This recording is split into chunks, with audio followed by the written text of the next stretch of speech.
So it's certainly a pleasure to be here. I want to first say that every time I get an opportunity to come back to Tennessee, I take it. I very much enjoyed my time here and all the things that are going on. So am very fortunate to essentially bring an A team with me to present discussing about the triple helix, and I'll explain a little bit about that. But first, let me introduce the panel to you very briefly. I won't give them the full credit they're due, so if I miss anything, I will rely on them to add to it. Raise your hand, Tony. So Tony Busconfusco is essentially the go-to person from the go-to organization when you talk about university industry relations. So he's the president of the University Industry Demonstration Partnership, which was a branch or came out of the National Academies of Sciences. And for about 10 years, it was under the wing of the National Academies, and most recently, under his leadership and because of how important this organization is, it's now branching into its own organizations of 501c3. It is essentially the sharp point and the wind behind the sails of facilitating industry and university relations. So Tony consults nationally, indeed globally, about how to make that partnership work in a robust way. And he'll speak to a little bit of that. Second, we have Taylor Emig, who took my job at the University of Tennessee and is probably still cleaning up some of the messes I left behind as the Vice Chancellor for Research and Engagement at the University of Tennessee. University of Tennessee plays a very interesting role in that dynamic because they are probably the university most closely associated with a national lab, Oak Ridge National Labs. And obviously the national labs have strong connections with industry, and therefore the university does as well. And so to be able to speak about that partnership between universities, the government, and industry, Taylor couldn't be, there is nobody better to speak to that. And finally, Mark Mears, who's the Associate Vice Chancellor for Corporate and Foundation Relations at the University of North Carolina, Chapel Hill, helps Chapel Hill do big deals, if you will, and create innovative approaches to helping universities and industry work close together. Fundamentally, the message there is of the partnership between universities and industry, there's a lot going on, and it's very positive, and while there's still work to be done, that's advanced a great deal in the past few years. If you think about the triple helix, this is sort of the story there, is that on one hand you have universities, on the other hand you have industry working close together. The other thread to the helix, the triple part, is government, whether it's government at the state or national level or government at the local level, to help facilitate those interactions and benefit from those. And that becomes the triple helix. Elsevier is actually quite privileged to be able to see around the world where this partnership works well and where it needs help. Where it works well, great things happen. And for all of you involved in government, we're here to help you understand what you can do to contribute to this, because ultimately this drives economies. And to give you a little bit of sense of that is, regardless to research, it all comes also down to workforce development. The students that come out of these universities, they get exposed to industry during their time at the university. And if you think about it, is that everything that will be automated likely can be automated, likely will be automated. And if this graph is representative and it's continued, is we're really good at the universities, producing people that are, can do routine things, do manual things, configure things. What we need to work on are those non-traditional things, those non-linear type things. This is where employers need things. And what is interesting from my background, having been in the academics for so long, and spent some time in Washington as a chief scientist, I'm now in the private sector. And at any one time, Elsevier has 1,000 positions open. We have a hard time filling those, because what we're looking for, and maybe Tony will speak to this, we're looking for people that have this characteristic. We're really good at universities in creating deep knowledge in one discipline or perhaps one system. But what companies want, what Elsevier demands to fill these positions, are people that can do boundary crossing activities, that have access or interest or awareness of multiple disciplines and how their expertise fits into that in a team approach, as well as systems. UIDP, a little support from Elsevier, and others are helping to support this. This was originally thought through by Michigan State and IBM, and there's a summit coming up in March of this year in Washington, and I encourage all of you to find a way to send a representative to this meeting. So, back to the triple helix. So, what's the difference between Detroit and Pittsburgh? Anybody from Detroit or Pittsburgh? So don't embarrass anybody too much. What's the difference? Both of them went through a relatively difficult time in their economic foundations, right? Pittsburgh several years ago, now Detroit. But if you look at Pittsburgh now, it is a Renaissance city. How did that happen? What made the difference? Well, from my perspective, what made the difference is that Henry Ford did not give Detroit a great university. However, Andrew Carnegie and Andrew Mellon gave Pittsburgh 2 great universities, and the city recognized that was an important foundation for their success and went to work with those universities to rebuild their city. If you visited 20 years ago versus now, you wouldn't recognize the cities. And that all comes back to the knowledge economy and this triple helix, this ability to work together. Other cities and other states are doing the same way. New York recognized that it had great foundations in medicine and in health, but was relatively poor in engineering.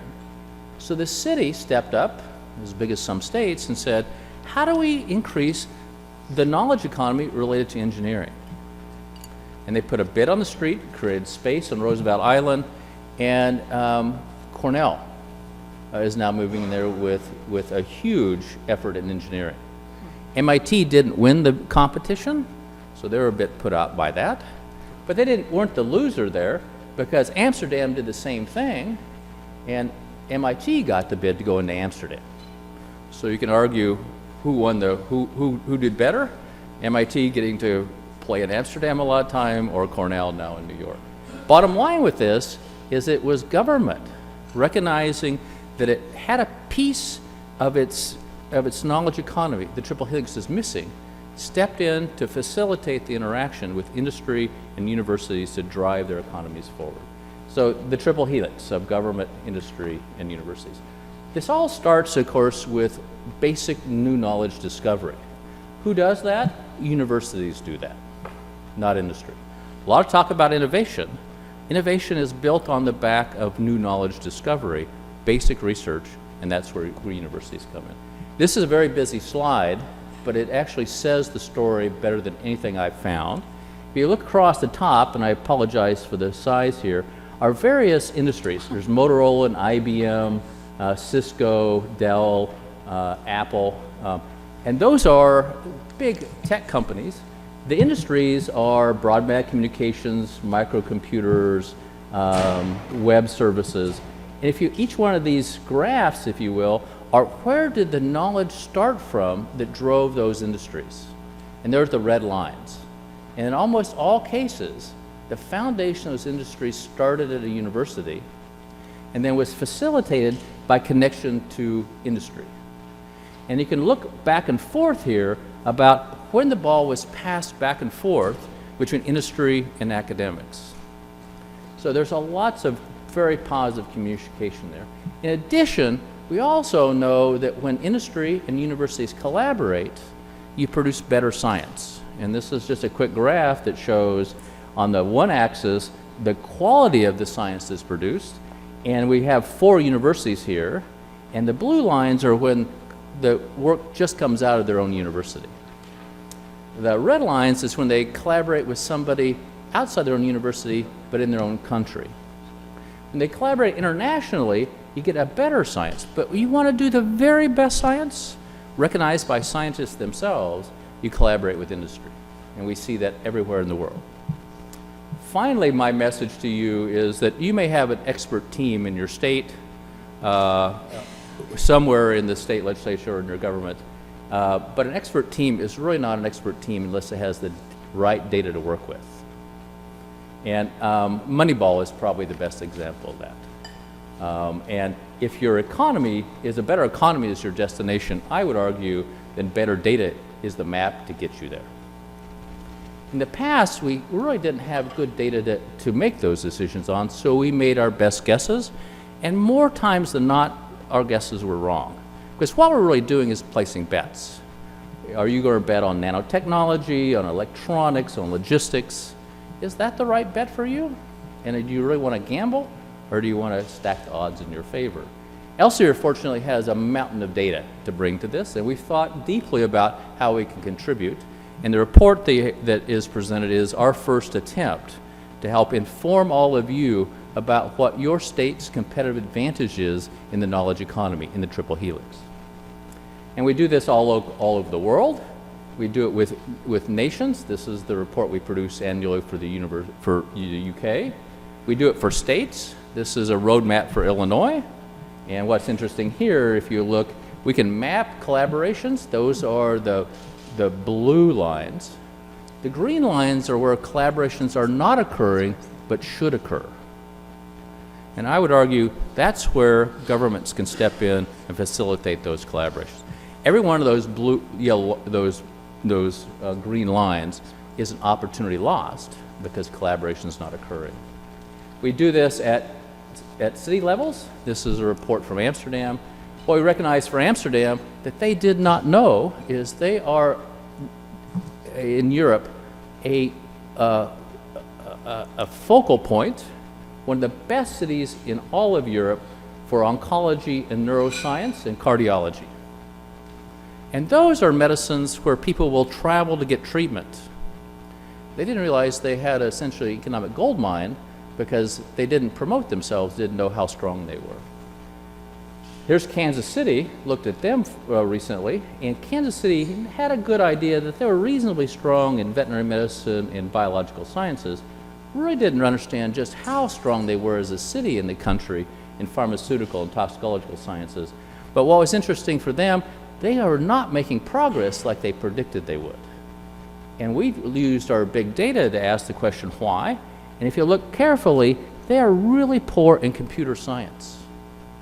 Even though they have Google Fiber, computer science drives those other industries as a foundation. So by looking at the data, we can say the reason you haven't made progress, even though you're strong, is there's a key building block that you're missing that you need to put in place. We can look at collaboration between cities or states with universities related to how much collaboration is going on and where your city or state may rank in that.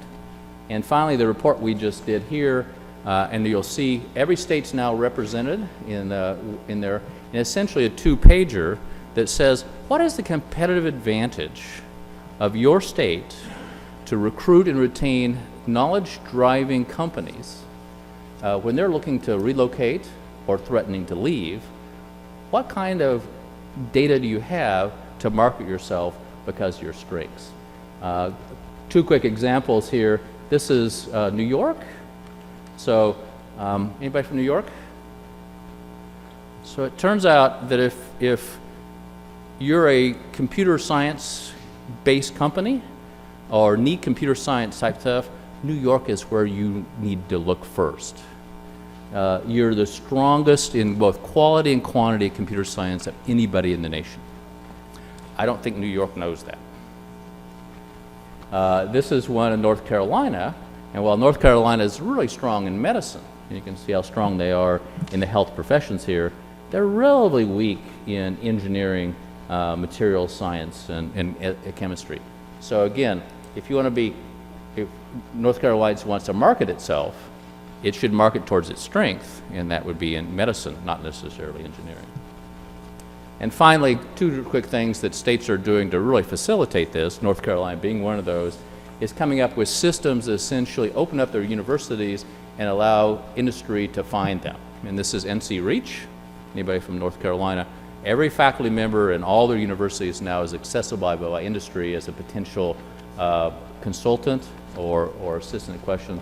And this is anybody from Michigan perhaps knows about this portal, where somebody from industry or the private sector can type in their question, and a search will occur, and somebody in the university, a professor, will pop up as an expert that they can now contact, perhaps help them with their business problem.